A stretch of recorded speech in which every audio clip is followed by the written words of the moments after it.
Hello guys, in this video I want to talk about a possible investment, which is buying a house and with a mortgage, using the mortgage, let's say, and 30-year mortgage, and keeping the house for 5 years. So see when it's a good idea to do that. So in order to understand that, we're gonna have to talk about amortization schedules and the loan amount and all that. So basically our focus is going to be on the loan. So let's say that our house is about $250,000 to $270,000. We're going to put down a nice amount. We need to put at least 20% because we don't want to deal with the PMI tax. So we're going to put down our 25%, whatever it is, having a loan amount of 200 grand for 30 years. And at the interest rate of 6%, that in 2023 it's pretty much, let's say, realistic. And this is our amortization schedule breakdown, which is basically how much we pay in principal, how much we pay in interest. So my focus wants to be on the interest side. The interest side is money we throw out the window. Basically, the principal, obviously, we put money in, and then when we sell the house, we get that money back because the balance has gone down. But the interest, we get nothing back. The money simply disappears.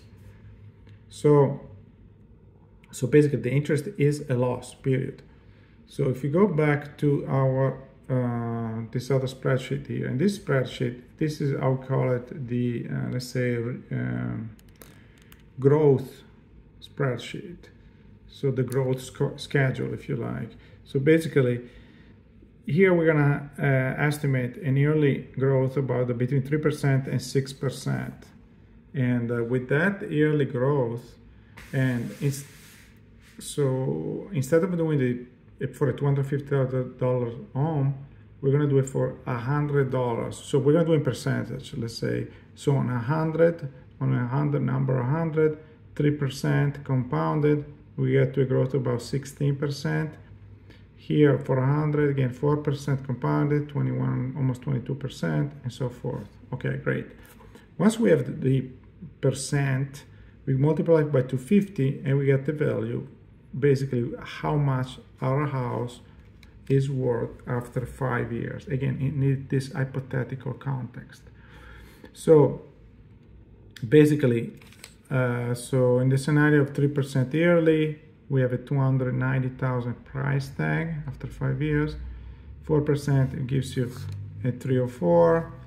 5% gives you almost a 319. I mean over 319, and 6% 335. Which means basically, we're talking about a almost 34% compound. 28% compound, here's 22, and here's 16%. Probably realistically we should be around here, depending on the market. Like I said, we can have very hot markets and maybe things are even better, or cold market and things are even worse. So like I said, our asset has grown in value and has reached this level here. Like we need to consider that we, between quotes, thrown out the window the interest. So $57,000 that we paid to the bank, we're never going to see it back. In addition to that, it's going to be property tax. Property tax, about $2,000 a year. And again, $10,000 over 5 years, gone.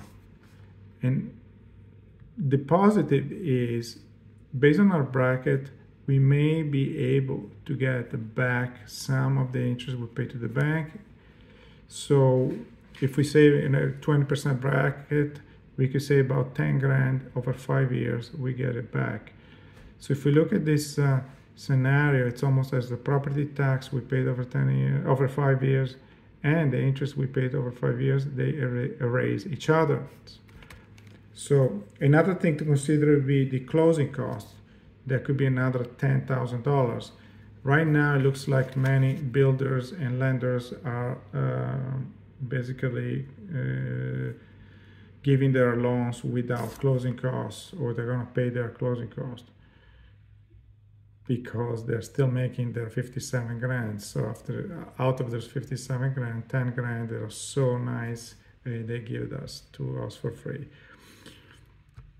But bottom line, if we add up these numbers, we come up with a gain in the first scenario, 3% a year. We would, and again, this is without considering closing costs. Without considering closing costs, we still lose 17 grand.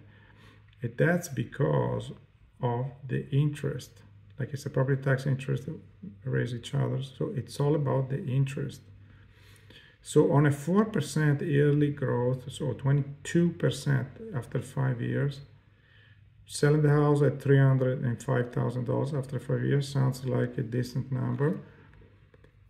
We actually are barely, maybe break even.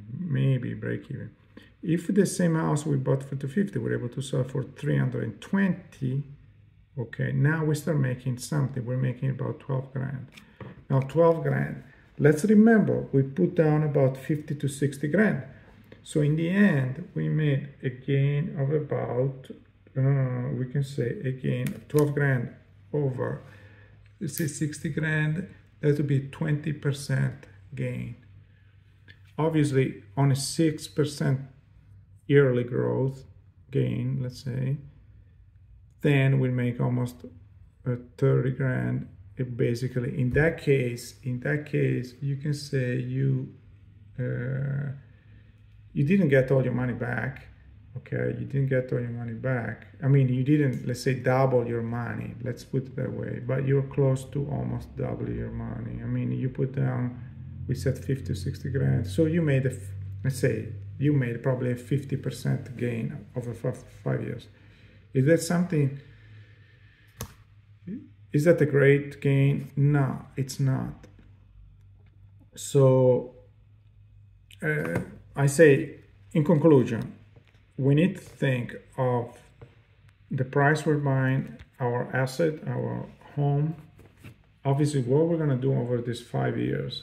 Because if during these 5 years we use the house personally or we rent it out or something, then everything changes. So basically that would be an additional benefit that we should consider.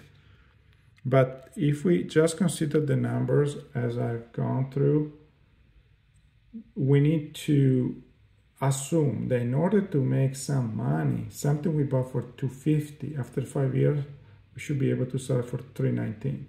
Now the good news is, by looking at the market right now, there are homes that are already under, supposedly, based on 6 months to a year ago, the market already dropped about 10 to 15%. So if you buy a $250,000 home, we could say it's almost undervalued. It's almost as if it could be almost overnight worth 280 to 290. So if you think it that way, meaning the problem is right now the market is cold, and so a home that they're selling for 250 is because really they want to move their inventory. Actually, it's worth already 280, 290. Then I would say a scenario like this one or this one are actually pretty realistic, because we could almost give for granted that we're not starting from 100 here, we're starting probably from a 110, 115. So in that scenario, like I said, it's as if we could completely exclude the first one. So in the worst case scenario, we break even, and probably in an average scenario, we do make a 20% in 5 years. I said that's a realistic scenario. And again, it depends on their neighborhood, it depends on the market, and so forth, so on and so forth. But overall, it could be a safe gamble, still a gamble, but it could be something again useful, and again depending on what you do with the house for these 5 years. If on the other hand you buy something because you really like it and the house is really worth what it is right now, it's not, between quotes, undervalued, then you're in a tough scenario. because you are absolutely in these scenarios where it's possible after 5 years you may barely break even. So not good. So you need to buy right now, in order to be safe, something that as of today is considered undervalued for whatever reason, and then you may expect to make a decent return, nothing crazy. Thank you for your attention. I hope you liked this video. Please give it a thumbs up and subscribe to my channel. I'll make more videos similar or on similar topic. Have a great day. Bye.